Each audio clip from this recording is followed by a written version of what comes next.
વિડીયોમાં આપણે મકાન એટલે કે ભવન કેટલા ગણવા, કેવી રીતે ગણવા અને એક ભવનમાં જનગણના ઘર કેવી રીતે ગણવા તે અલગ અલગ ઉદાહરણથી સમજીશું. સામાન્ય એક વાત મગજમાં રાખો કે જેટલા રસોડા કેટલા જનગણના ઘર. પ્રવેશદ્વારથી જનગણના ઘર ગણશો નહીં. એક રસોડું હોય તો એક જ જનગણના ઘર અને બે રસોડા હોય તો ભલે પ્રવેશદ્વાર એક હોય પણ બે જનગણના ઘર ગણીશું. ત્યારબાદ અલગ અલગ ઉદાહરણમાં જેવી રીતે સિચ્યુએશન આવશે તે રીતે હું તમને સમજાવતી જઈશ.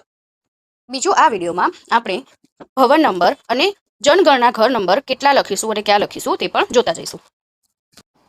પહેલું જ આ સરળ ઉદાહરણ છે કે આ એક મકાન છે, એક ભવન છે જેમાં એક પ્રવેશદ્વાર છે અને એક જ રસોડું છે, એટલે કે એક જ પરિવાર છે.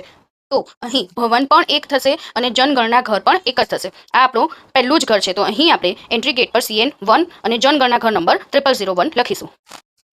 ત્યારબાદ આ બીજું ઉદાહરણ જોઈએ. આ એક ભવન છે જેની અંદર 4 એન્ટ્રી ગેટ છે અને ચારેયમાં અલગ અલગ 4 પરિવાર રહે છે. તો આ આપણું બીજું ભવન છે તેથી CN2 અને 4 જનગણના ઘર છે તેથી કૌંસમાં 4 લખીશું. CN2 કૌંસમાં 4 એ મેઇન એન્ટ્રી ગેટ પર લખીશું અને આ જે જનગણના ઘર નંબર થશે એ 002, 003, 004 અને 005 એ ચારેય ઘરના ગેટ આગળ લખીશું. ત્યારબાદ ક્રમમાં આ આપણું ત્રીજું ભવન આવે છે. તો અહીં તમે જુઓ કે નીચે દુકાન છે અને ઉપર ઘર છે. તો નીચે દુકાન એ એક અલગ જનગણના ઘર થયું અને ઉપર ઘર છે તે પણ એક અલગ જનગણના ઘર થયું. તો આ આપણા ત્રીજા ભવનમાં બે જનગણના ઘર થશે. તેથી મેઇન ગેટ પર આપણે CN3 કૌંસમાં 2 લખીશું અને આ બંને જનગણના ઘરના ગેટ પર આગળનો ક્રમાંક આપણો જે આવે છે જે જનગણના ઘર નંબર ઓટોમેટિક જ તમારી એપમાં જનરેટ થશે તે થશે 006 અને 007. તે આ બંને ઘરના ગેટ પર લખીશું.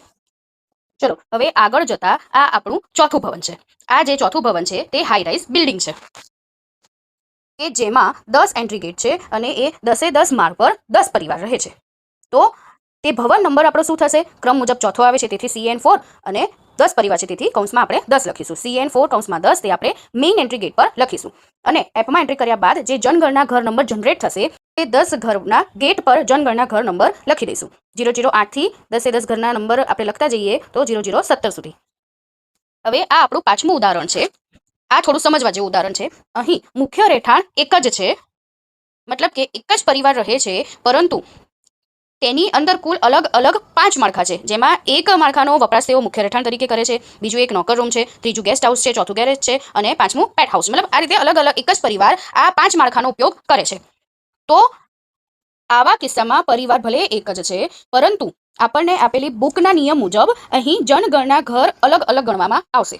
તેથી આપણો ભવન થયું પાંચમું એટલે CN5 અંદર માળખા છે 5 એટલે CN5 કૌંસમાં 5 અને દરેકને અલગ અલગ જનગણના ઘર નંબર આપવાના રહેશે. હવે બીજું જ આ એક એવું સમજવા જેવું ઉદાહરણ છે. અહીં એક મુખ્ય રહેઠાણ છે અને બાજુમાં નોકરનો રૂમ છે. તો ધ્યાનથી સમજો, અહીં મુખ્ય રહેઠાણ અને બાજુમાં નોકરનો રૂમ છે પરંતુ રસોડું એક જ છે. મતલબ તે નોકર તેમના ઘરના સભ્ય જેવો ગણીને તે ઘરમાં જ એ જમે છે એક જ રસોડેથી. આ આખું એક જ પરિવાર દેખાશે અને આ એક ભવન જે આપણા ઉદાહરણમાં છઠ્ઠો નંબર આવે છે તેથી મેઇન એન્ટ્રી ગેટ પર CN6 અને એક જનગણના ઘર ગણાશે તેથી નંબર આપશું 0023. ત્યારબાદ આગળ જતા આપણા એરિયામાં એક ઝૂંપડી આવે છે અને તેમાં એક પરિવાર રહે છે તેથી આપણે તેને નંબર આપીશું ભવન નંબર CN7 અને જનગણના ઘર નંબર એક જ 0024. ત્યાંથી આગળ જતા આ ઉદાહરણ પણ સમજવા જેવું છે કે મુખ્ય રહેઠાણ એક ઝૂંપડી છે અને બીજી બધી ઝૂંપડીઓનો તે એક જ પરિવાર અલગ અલગ રસોડું, શૌચાલય કે બીજો અન્ય વપરાશ કરે છે. તો આ એક પરિસરમાં એક જ પરિવાર રહે છે, રસોડું એક જ છે, પછી ભલે તે પરિવાર બીજી બધી ઝૂંપડીઓનો 4-5 ઝૂંપડીઓનો ઉપયોગ કરતો હોય પરંતુ એક જ પરિવાર છે તેથી આપણે તેને એક જ જનગણના ઘર ગણીશું. તો આમાં અને આગળ આપણે પેલું જે ઉદાહરણ જોયું હતું કે જેમાં એક મોટું ઘર હતું અને અલગ અલગ ક્વાર્ટર્સ હતા તેમાં અલગ અલગ જનગણના ઘર આપણે ગણ્યા પરંતુ અહીં એક જ જનગણના ઘર ગણવામાં આવશે તેથી ભવન નંબર CN8 અને જનગણના ઘર નંબર 0025. ત્યારબાદ આગળ જતા આપણને આવે છે હોસ્ટેલ.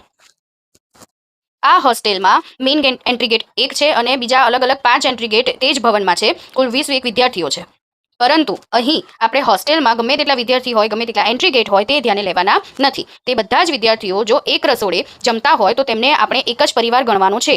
તેથી ભવન નંબર આવશે CN9 અને જનગણના ઘર એક જ ગણવાનું તેથી 0026. પરંતુ જો તે વિદ્યાર્થીઓ એક રસોડે જમતા ન હોય કે તેમના વોર્ડન કે માળી કે સિક્યોરિટી પણ ત્યાં અલગથી રહેતા હોય અને અલગ રસોડે જમતા હોય તો બે જનગણના ઘર ગણવા. ત્યારબાદ નેક્સ્ટ આપણું એક્ઝામ્પલ છે આ કે જેમાં નીચે 4 દુકાન તમે દેખી રહ્યા છો અને ઉપર 2 એન્ટ્રી ગેટ દેખી રહ્યા છો, પરંતુ નીચે 4 દુકાન અને ઉપર ભલે 2 એન્ટ્રી ગેટ હોય પણ તે બંને એન્ટ્રી ગેટમાં 3 રસોડા છે, 3 પરિવાર રહે છે. 3 રસોડા છે, તેથી ઉપરના માળે આપણે 3 જનગણના ઘર ગણીશું અને નીચે છે 4, એટલે કુલ આપણા જનગણના ઘર થશે 7. તો ભવન નંબર થશે CN10 કૌંસમાં 7 અને જનગણના ઘરના ગેટ આગળ આપણે આ એપમાં જનરેટ થતો જનગણના ઘર નંબર 0027 થી 0033 લખી દઈશું. ત્યારબાદ આપણા એરિયામાં એક પૂજનીય સ્થળ, એક મંદિર પણ આવે છે. તો મંદિરને પણ આપણે એક ભવન અને એક જનગણના ઘર ગણવાનું છે, તેથી તેના પર નંબર લખીશું CN11 જનગણના ઘર નંબર 0034. ત્યારબાદ આપણા એક્ઝામ્પલમાં આવે છે એક હોસ્પિટલ. તો હોસ્પિટલમાં ગમે તેટલા રૂમ હોય કે ગમે તેટલા ફ્લોર હોય, આપણે હોસ્પિટલને એક ભવન ગણીશું અને જનગણના ઘર એક જ ગણીશું. તેથી આપણો નેક્સ્ટ નંબર મકાન નંબર CN12 અને જનગણના ઘર નંબર થશે 0035.